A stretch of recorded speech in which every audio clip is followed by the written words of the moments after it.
Las Puertas Verdes, nuestra historia.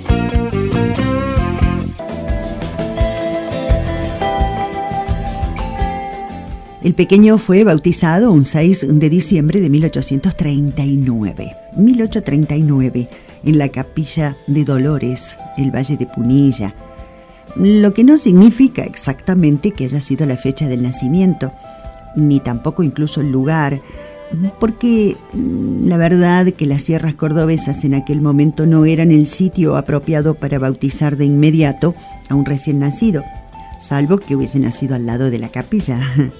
Las distancias eran difíciles de cubrir, los caminos se empantanaban, eran peligrosos, los carros rompían una rueda, quedaban varados, y los indios que amenazaban con malones. Tantas dificultades, tanta carencia. Una familia empobrecida fue la que recibió a Ambrosio. El niño no pudo concurrir al Colegio Montserrat, como hacía la mayoría de sus parientes.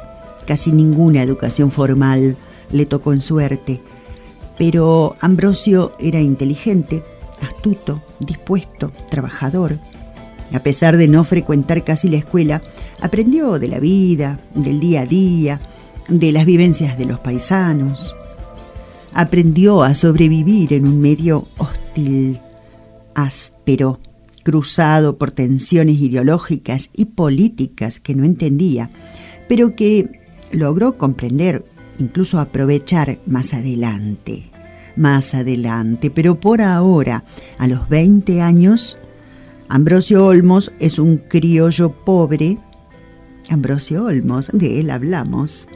Un criollo pobre que se instala en Achiras después de una experiencia traumática en la capital cordobesa. Había sido detenido porque formó parte de una conspiración contra el gobierno provincial y luego lo echaron, en fin. Achiras en 1860. Tan hermosa como expuesta, con un fortín que apenas alcanzaba a dar aviso cuando los indios ya estaban encima.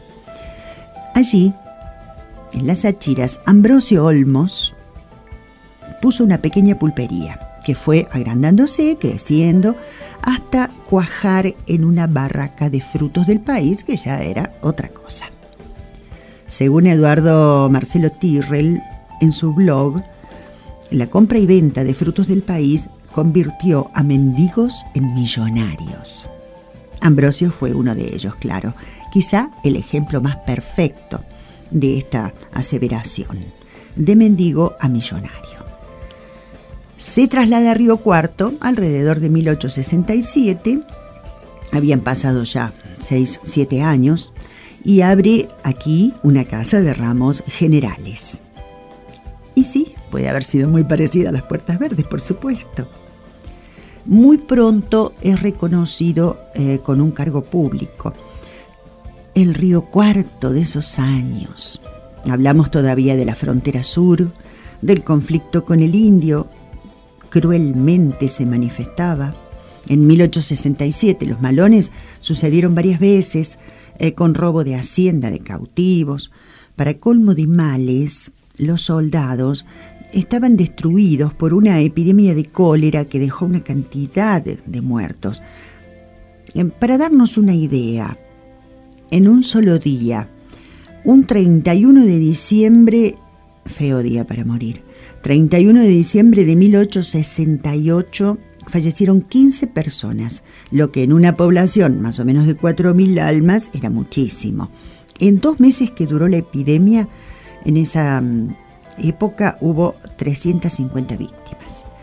Además, estaba en curso la Guerra del Paraguay, quizá la más vergonzosa, la más injusta en la que hayamos tomado parte.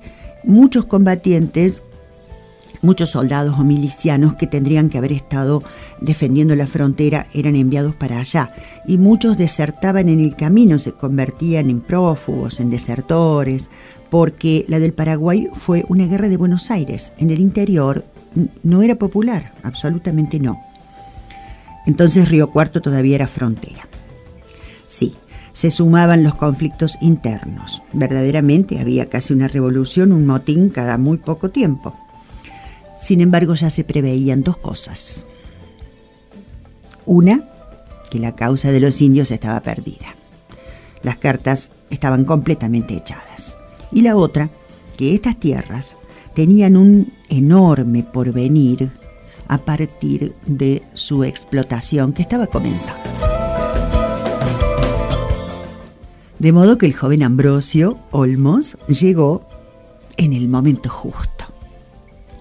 Hizo amistad con los notables del pueblo, todavía no era ciudad, Río Cuarto.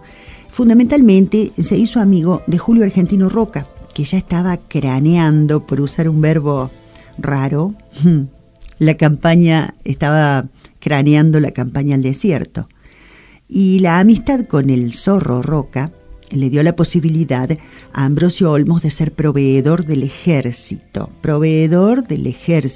nacional, pero a la vez ser responsable también de las raciones que se les entregaban a los indios en virtud de los tratados de paz.